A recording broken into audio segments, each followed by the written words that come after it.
Bien, estamos en nuestro curso El carácter del creyente. Estábamos viendo sobre este capítulo acerca de la carne y estamos fundamentando con la palabra de Dios. Estamos en Romanos capítulo 12, en versículo 2, cuando mencionábamos que Pablo, inspirado por el Espíritu Santo, decía: no os conforméis a este siglo, sino transformaos por medio de la renovación de vuestro entendimiento, que en el griego también es la misma palabra para mente, para que comprobéis cuál sea la buena voluntad de Dios, agradable y perfecta. En otra traducción dice, para que experimentéis, ¿no?, la buena, porque la voluntad de Dios es buena, tiene esa característica, es buena, es agradable y es perfecta. No podemos experimentar esa buena, agradable, perfecta voluntad de Dios si no renovamos nuestras mentes a la luz de la palabra del Señor. Entonces, vemos que hay una parte de nosotros que nunca va a ser renovada ni cambiada, y esa parte es la carne. La única forma de mantenerla bajo control es renovando nuestra mente con la palabra de Dios. Cuando el nivel de la palabra en nosotros disminuye, entonces la carnalidad aumenta. Por eso es que algunos hábitos antiguos parecen regresar cuando pensábamos que ya teníamos total control sobre ellos. Así que la única forma de mantener bajo el control de nuestra carne es leyendo continuamente, estudiando, meditándola, ¿no?, la palabra de Dios, teniendo comunión con nuestro Padre Celestial, no dejando de congregarnos como algunos hermanos no lo hacen ya como costumbre, ¿no? Debemos asistir, congregar, ahí siempre Dios nos ministra, nos habla su palabra. Entonces el Espíritu Santo tendrá completo control en tu vida para guiarte y dirigirte como Él lo vea necesario. Es muy importante, ¿no?, considerar la palabra en nuestra vida como una prioridad, porque la palabra es el alimento para nuestra vida, es el alimento espiritual que requiere, ¿no?, nuestra vida. Es por eso importante también considerarlo, mis amados hermanos, ahora que estamos en Cristo, ¿no? En 1 Tesalonicenses 5:23 dice que todo nuestro ser es espíritu, alma y cuerpo. Entonces hay maneras de protegernos también frente a los ataques que el enemigo va a traer sobre nuestras vidas, ¿no? Y en Efesios capítulo 4, versículo 27 dice, no deis lugar al diablo. Y esa palabra significa, no es un asunto, no le abras puertas, no está el asunto del Señor de abrir, cerrar puertas, se abre, ya el Señor ha abierto las puertas en Cristo Jesús de toda cautividad. El asunto es no darle acceso. Y el acceso que el enemigo puede tener a nuestra vida es a través de nuestras mentes. Todo el ataque empieza en la mente. Aquí empieza todo, ¿no? Porque hay una correlación de lo que tú piensas, tú hablas, y conforme tú hablas, así te conduces, así actúas también. Por eso es importante que pongamos la palabra de Dios en prioridad, que vaya renovando nuestra forma de pensar, ¿no? Tenemos que cambiar nuestra forma de pensar. Venimos de un sistema del mundo que nos han enseñado a pensar de una manera. Ahora en los caminos del Señor tiene que ser renovado esa forma de pensar para no darle acceso al enemigo. Entonces, una manera de protegernos, ya que nosotros somos espíritu, alma y cuerpo, según Tesalonicenses, todo nuestro ser es espíritu, alma y cuerpo, somos seres espirituales, tenemos un alma, vivimos en un cuerpo. Entonces, ¿cómo protegemos nuestro espíritu? ¿No? Nuestro espíritu lo protegemos, hermanos, alimentándolo. Así como nuestro cuerpo necesita alimentarse, ¿no? Imagínate si dejáramos de comer, ¿no? Por más dieta que haga la gente, pero algún tiene que comer, se puede morir, ¿no? Necesitamos, así como alimentamos nuestro cuerpo físico, también nuestro espíritu necesita ser alimentado. Y la manera de ser alimentado nuestro espíritu es a través de la palabra.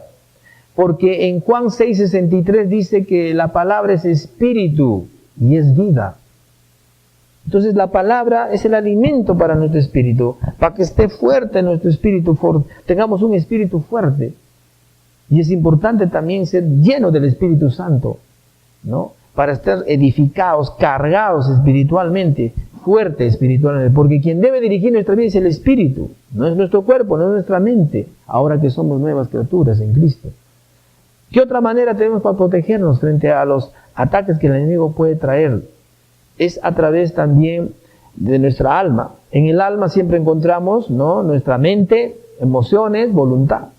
Cuando se habla de alma, se habla de mente o pensamientos, emociones y voluntad.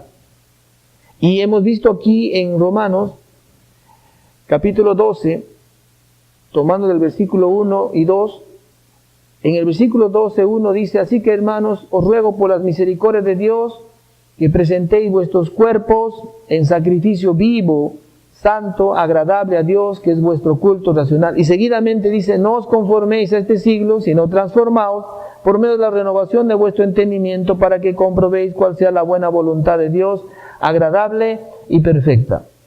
Es decir, hermanos, nuestros cuerpos antes se presentaban sacrificios muertos. Ahora Dios quiere que nosotros nos presentemos como sacrificio vivo. ¿Y qué es un sacrificio vivo? Que nuestro cuerpo, nuestra carne tiene que estar sujeta al Espíritu, al que mora en nosotros. Nuestro Espíritu debe dirigir, guiar, controlar nuestra vida, no nuestra carne.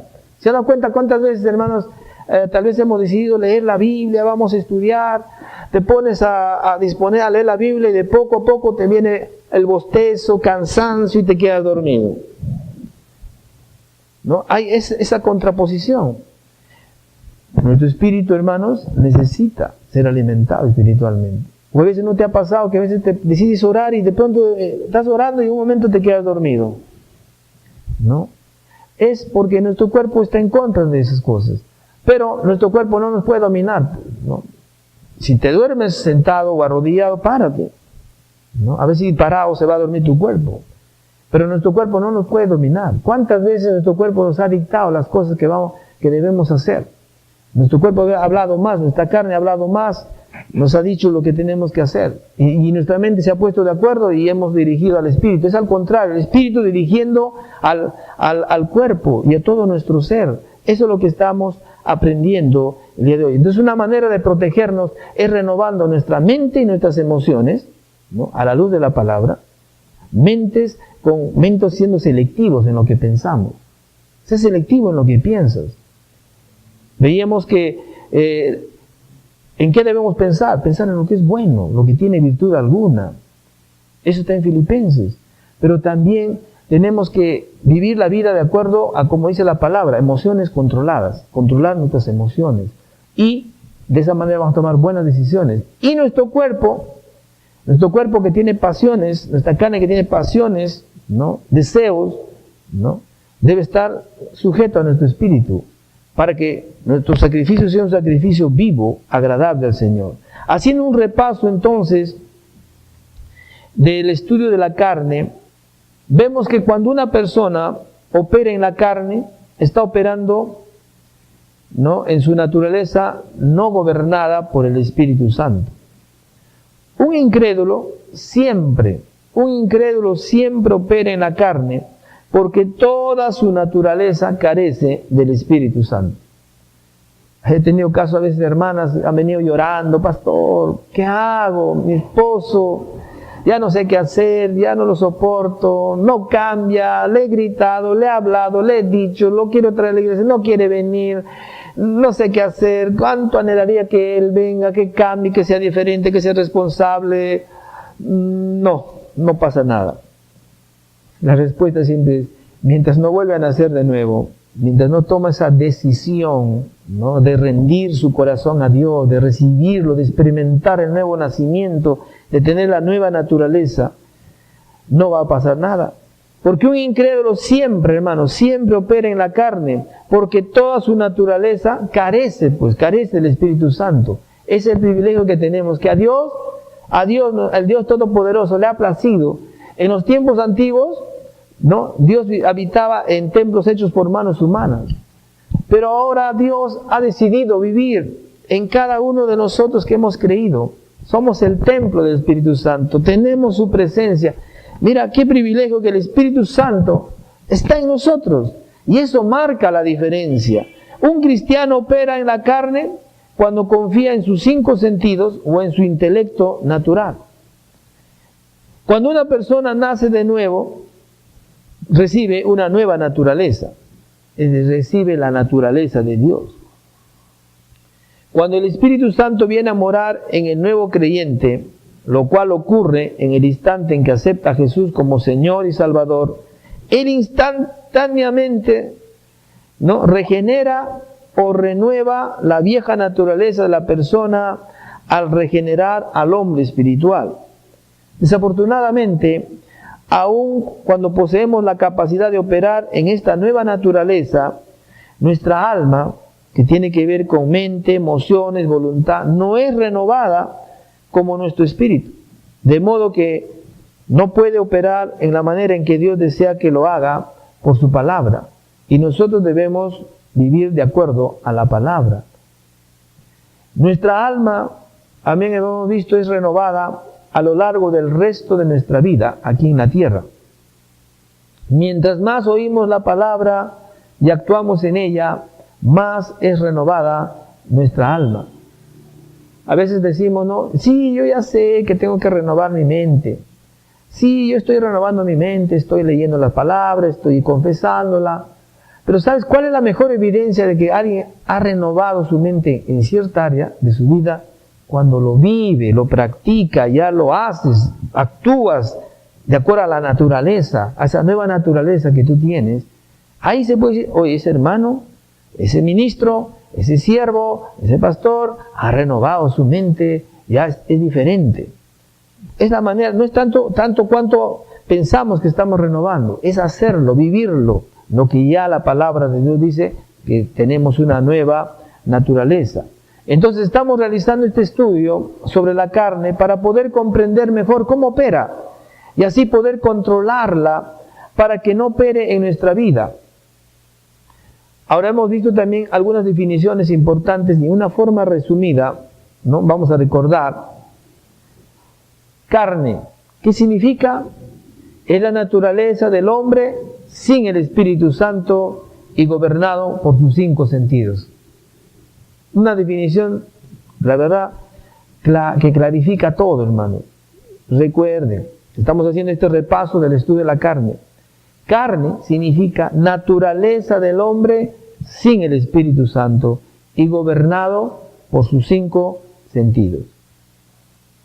Carne también es parte del hombre donde reside el pecado. Realmente el pecado reside en la voluntad de la carne. Cuerpo, habíamos definido que el cuerpo es el instrumento del pecado. Y cuando definimos la palabra carnal, ¿no?, un hombre es carnal cuando da a la carne un lugar que no le corresponde. Carnal, repito, es un hombre cuando le da a la carne un lugar que no le corresponde. Cuando un cristiano permite que las obras de la carne, que es manifestada en Gálatas capítulo 5, versículos del 19 al 20, operen, está obedeciendo y sometiéndose al control del diablo. Lo hemos visto en Romanos capítulo 7, versículo 5, lo hemos leído también en Efesios capítulo 2, versículos 2 y 3, lo hemos también leído en las Escrituras en 1 Corintios capítulo 3, versículos del 1 al 3. En Romanos capítulo 7, del versículo 15 al 25 también leímos que en ocasiones no hacemos las cosas que deseamos hacer, sino que terminamos haciendo las cosas que odiamos. Notamos que hay una batalla en el proceso dentro de nosotros entre nuestra naturaleza y los deseos de la carne. Así que, hermanos, como recomendación, ¿no? Hay que siempre la palabra de Dios sea prevaleciendo en nuestras vidas, en nuestros corazones. Entramos a la lección número 4 y vamos a tratar acerca del tema levanta tu cruz. Lo que en la Escritura dice, toma tu cruz. Veamos de qué se trata. Vamos por favor al libro de Mateo capítulo 16. Evangelio de Mateo capítulo 16, versículo 24. Entonces Jesús dijo a sus discípulos, Si alguno quiere venir en pos de mí, niéguese a sí mismo y tome su cruz y sígame. En Marcos, podemos ver desde la perspectiva de Marcos, en Marcos capítulo 8 está registrado de esta manera. Marcos capítulo 8, versículo 34.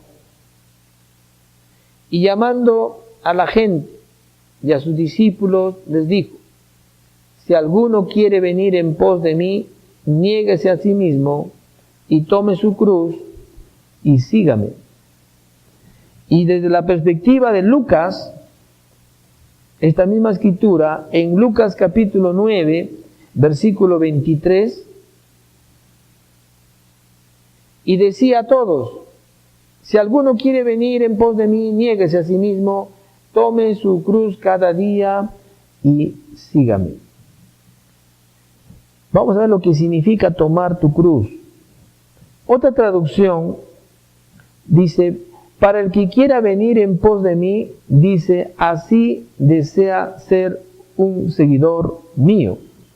Otra traducción: para negarse a sí mismo, dice así, debe decir no al yo, debe renunciar a sus propios derechos. ¿Qué significa negarse? Negarse tiene este significado: es rehusar, reconocer, separar, no tener conexión con. La palabra asimismo significa la carne con pasiones y deseos. Esa palabra cruz en la Strong, ¿no?, habla de negarse a sí mismo, es decir, rehusar la carne. El verdadero significado de la cruz es: Jesús se negó a sí mismo, su carne que exigía sus propios derechos y pensamientos. Él tuvo que hacer esto para poder hacer su misión en la tierra y abrir un camino permanente para nosotros poder ir al Padre. Ahora, día a día, durante todo el día, ¿no?, es cuando dice diario. Esto es lo que significa: cualquiera que desee seguirme debe rehusar el reconocer, separarse y no tener conexión ninguna con su carne en cuanto a sus pasiones y deseos engañosos, y seguirme día a día. ¿Cómo debemos hacer eso? Diario. Y diario es día a día, durante todo el día, en todo tiempo, en todo momento. ¿El por qué tenemos que tomar nuestra cruz? Pues veamos en Mateo capítulo 10, versículo 38. Mateo capítulo 10, versículo 38. El que no toma su cruz y sigue en pos de mí, decía el Señor, no es digno de mí. El que no toma su cruz y me sigue no es digno. Es decir, no se merece, no es compatible y no está preparado para mí. Eso está diciendo esa escritura. En Lucas capítulo 4, del versículo 14 al 27, Lucas capítulo 4, del versículo 14 al 27, Jesús volvió en el poder del Espíritu a Galilea, y se difundió su fama por toda la tierra de alrededor, y enseñaba en la sinagoga de ellos, y era glorificado por todos. Vino a Nazaret, donde se había criado en el día de reposo, entró en la sinagoga conforme a su costumbre, y se levantó a leer. Y se le dio el libro del profeta Isaías, y habiendo abierto el libro, halló el lugar donde estaba escrito: el Espíritu del Señor está sobre mí, por cuanto me ha ungido para dar buenas nuevas a los pobres, me ha enviado a sanar a los quebrantados del corazón, a pregonar libertad a los cautivos, vista a los ciegos, a poner en libertad a los oprimidos, a predicar el año agradable del Señor. Y enrollando el libro lo dio al ministro, y se sentó, y los ojos de todos en la sinagoga estaban fijos en él, y comenzó a decirles: hoy se ha cumplido esta escritura delante de vosotros. y todos daban buen testimonio de él, y estaban maravillados de las palabras de gracia que salían de su boca, y decían, ¿no es este el hijo de José? Él les dijo, sin duda me diréis este refrán, médico, cúrate a ti mismo, de tantas cosas que hemos oído que se han hecho en Capernaum, haz también aquí en tu tierra. Y añadió, de cierto os digo que ningún profeta es acepto en su propia tierra, y en verdad os digo que muchas viudas había en Israel en todos los días de Elías, cuando el cielo fue cerrado por 3 años y 6 meses, y hubo una gran hambre en toda la tierra. Pero a ninguna de ellas fue enviada Elías, sino a una mujer viuda en Sarepta de Sidón. Y muchos leprosos había en Israel en el tiempo del profeta Eliseo, pero ninguno de ellos fue limpiado, sino Naamán el sirio. Y al oír estas cosas, todos en la sinagoga se llenaban de ira.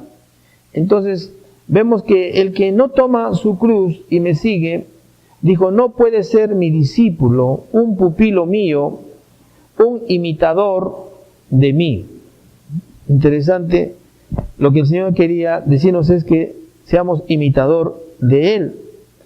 Y si vamos al libro de Apocalipsis, el libro de las revelaciones, en Apocalipsis capítulo 12, versículo 11, y ellos le han vencido por medio de la sangre del Cordero y de la palabra del testimonio de ellos, y menospreciaron sus vidas hasta la muerte.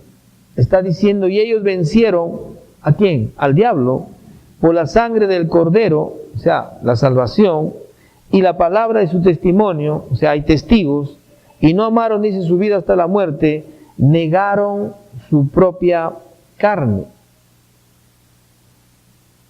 Tomar nuestra cruz, no hay una escritura que nos dé instrucciones de cómo hacerlo paso a paso. Por mi propia experiencia personal, esto es lo que he descubierto que se necesita hacer para tener victoria en nuestras vidas. Es reconocer en tu propia vida las áreas que estás poniendo ante Dios. Arrepiéntete, disciplínate. Una de las grandes debilidades del cuerpo de Cristo es la falta de disciplina. Sé duro y legalista contigo mismo, no con otros. Ponte metas razonables para alcanzar. Obedece a la voz del Espíritu Santo. Perdónate a ti mismo cuando caes en tentación o cuando hagas algo que habías determinado y no volver a hacerlo. Arrepiéntete, pídele a Dios que te perdone. Pídele al Espíritu Santo que te ayude y te alerte. No te rindas hasta obtener tu victoria. Tenemos 2 ejemplos bíblicos y vamos a remitirnos al libro de Marcos en el capítulo 10. Marcos capítulo 10, del versículo 17 al 22.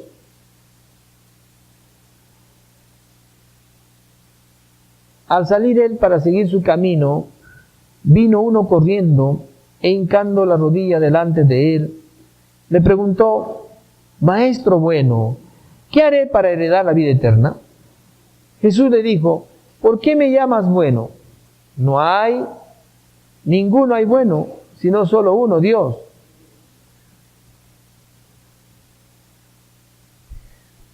Los mandamientos sabes. No adulteres, no mates, no hurtes, no digas falso testimonio, no defraudes, honra a tu padre y a tu madre. Él entonces respondiendo le dijo, Maestro, todo esto hemos guardado desde mi juventud. Entonces Jesús, mirándole, le amó y le dijo, una cosa te falta, anda, vende todo lo que tienes y dalo a los pobres y tendrás tesoro en el cielo, y ven, sígueme tomando tu cruz. Pero él, afligido por esta palabra, se fue triste porque tenía muchas posesiones. Lo mismo encontramos, ¿no?, en Mateo capítulo 19, versículo del 16 al 20, en Lucas capítulo 18, del versículo 18 al 23, acerca del joven rico. Él vino a Jesús un día y le preguntó, ¿qué debía hacer para tener vida eterna? Jesús le contestó diciéndole que necesitaba obedecer los 10 mandamientos. El joven rico le contestó que él los había obedecido todos desde su niñez. Jesús le dijo que todavía le faltaba una cosa: vender lo que tenía y dárselo a los pobres, tomar su cruz y seguirlo. El joven rico se fue por su camino triste porque tenía, dice, muchas riquezas. Esto, mis amados hermanos, es un ejemplo de alguien que rehusó obedecer la guianza del Señor en el área de su vida, que era más importante que Dios sus riquezas. Otro ejemplo bíblico, segundo ejemplo bíblico, lo encontramos en 1 Corintios, capítulo 15, versículo 31.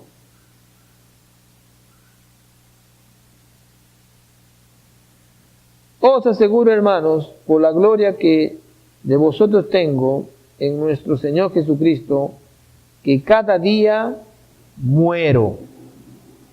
Pablo citó aquí que él muere cada día. Recordamos que Pablo era fariseo, era una posición alta entre los judíos y era un romano, lo cual le dio muchos privilegios que los judíos no tenían. Cuando él no era creyente, tenía el poder de castigar a cualquiera que se opusiera a él, lo podía poner en la cárcel o matar. Cuando nació de nuevo y se convirtió en hijo de Dios, había muchas cosas de las cuales Pablo necesitaba deshacerse, siendo una de ellas el orgullo. La Biblia nos dice que Pablo pudo vencer el orgullo en su vida. En Timoteo, él declara que peleó la buena batalla de la fe y venció. Como resultado, fue usado para escribir la mayor parte del Nuevo Testamento. Dos ejemplos que nos clarifica de tomar nuestra cruz. Pasamos a la lección número 5 y vamos a ver ahora los beneficios de rendir todo totalmente para Dios. ¿Qué significa, hermanos, entregarse completamente a Dios? Tomar tu cruz y negarte a ti mismo. También ser obediente a Dios aun cuando no entiendes por qué. Algunos ejemplos de la Biblia de personas que se entregaron completamente a Dios, lo vamos a ver. Sus vidas fueron marcadas por 3 crisis que pusieron a prueba su obediencia. Empezamos, de estos ejemplos bíblicos, de estas personas que se entregaron completamente a Dios. El primer ejemplo bíblico es Abraham. La crisis número 1 que experimentó Abraham es que a la edad de los 70 años Dios le dijo a Abraham que dejara su tierra y su parentela para ir a una tierra desconocida. Se llevó a su esposa y a su sobrino Lot, su único posible heredero. A la edad de 76 años Dios le prometió un hijo. A la edad de 86 trató de llevar a cabo esa promesa por su fuerza. Tomó a Agar, la sirvienta de su esposa, quien le dio un hijo llamado Ismael. Él pensó que este iba a ser su heredero, pero cuando Ismael cumplió 13 años de edad, Dios le dijo a Abraham que establecería su pacto con su hijo que iba a nacer pronto, llamado Isaac. La crisis número 2 que pasó a Abraham fue renunciar a sus planes para Ismael, su primogénito. La crisis número 3, hermanos, que experimentó Abraham en su vida, fue que a la edad de 100 años, cuando Sara tenía 90, Isaac nació. Cuando Isaac tenía 16 años, Dios le dijo a Abraham que lo ofreciera en sacrificio.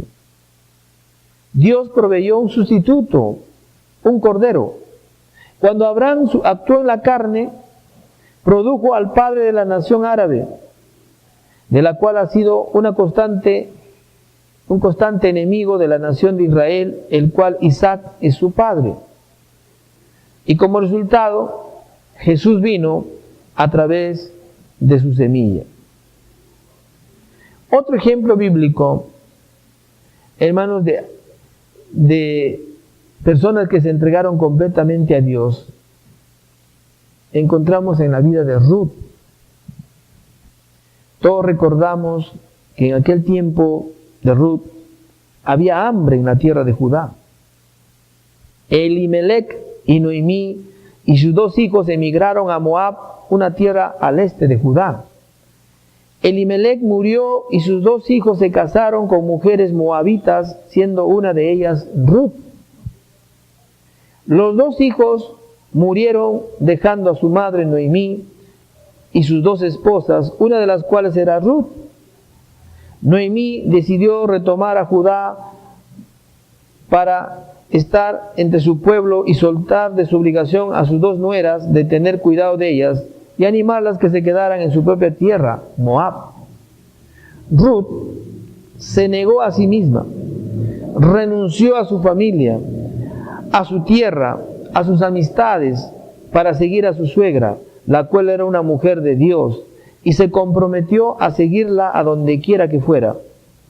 El resultado fue que Ruth vino a ser la abuela del rey David, de donde vino directamente el linaje de Jesús. Otro ejemplo bíblico, ¿no?, de personas que se entregaron completamente a Dios y sus vidas fueron marcadas y quedó como un ejemplo, es Esther. Esther, nos recuerda la palabra de Dios, nació mientras que el pueblo judío estaba en cautiverio en Babilonia.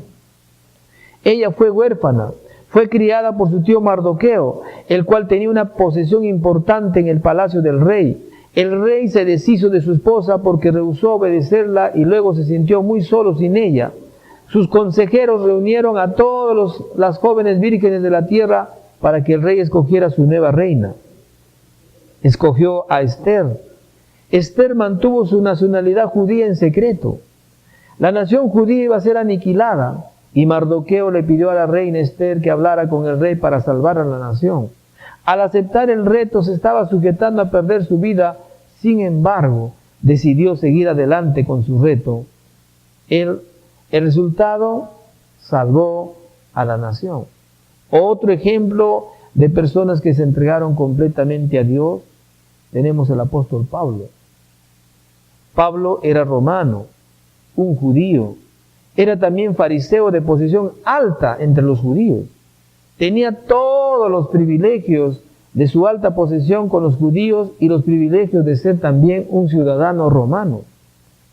Pablo era un hombre que no toleraba el ser intimidado por nadie y tenía inclusive poder para matar al que lo intentaba.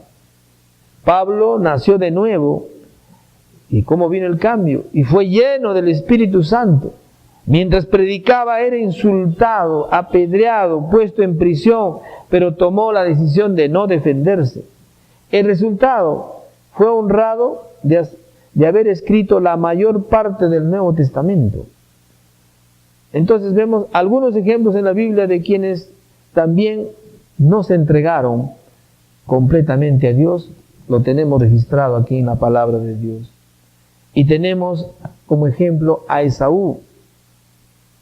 La Biblia nos recuerda que Esaú era un hombre fuerte, le gustaban mucho las actividades al aire libre, la caza era su vida. Su hermano Jacob era diferente, él disfrutaba de la vida en su hogar y actividades tales como cocinar. Esaú llegó un día de cazar con mucha hambre. Jacob había preparado un potaje. Esaú, con tal de satisfacer su hambre, el deseo de la carne, vendió a Jacob su derecho a la primogenitura por un plato de potaje. Y el derecho de la primera primogenitura incluía, miren, la posesión de líder en toda su familia, incluyendo el linaje. También incluía una doble porción de la herencia de la familia. También incluía el título a la bendición del pacto. Esaú, también nos recuerda las Escrituras, era el favorito de su padre Isaac. Por tanto, él tenía planeado darle a su hijo su bendición. Jacob, sin embargo, engañó a su padre, haciéndole creer que él era Esaú y recibió más bendición. Esaú vino a ser el padre de los edonitas, una nación ruda y barbárica, la cual desapareció en el año 70 antes de Cristo. El resultado, ¿no? Lo vemos en Malaquías capítulo 1, en el versículo 3, ¿no? Veámoslo. ¿Cuál fue ese resultado? Dice: y a Esaú aborrecí y convertí sus montes en desolación y abandoné su heredad para los chacales del desierto. Dice Dios, según Malaquías, aborreció a Esaú. Jacob es el linaje de Israel. En Hebreos capítulo 12, versículo 16,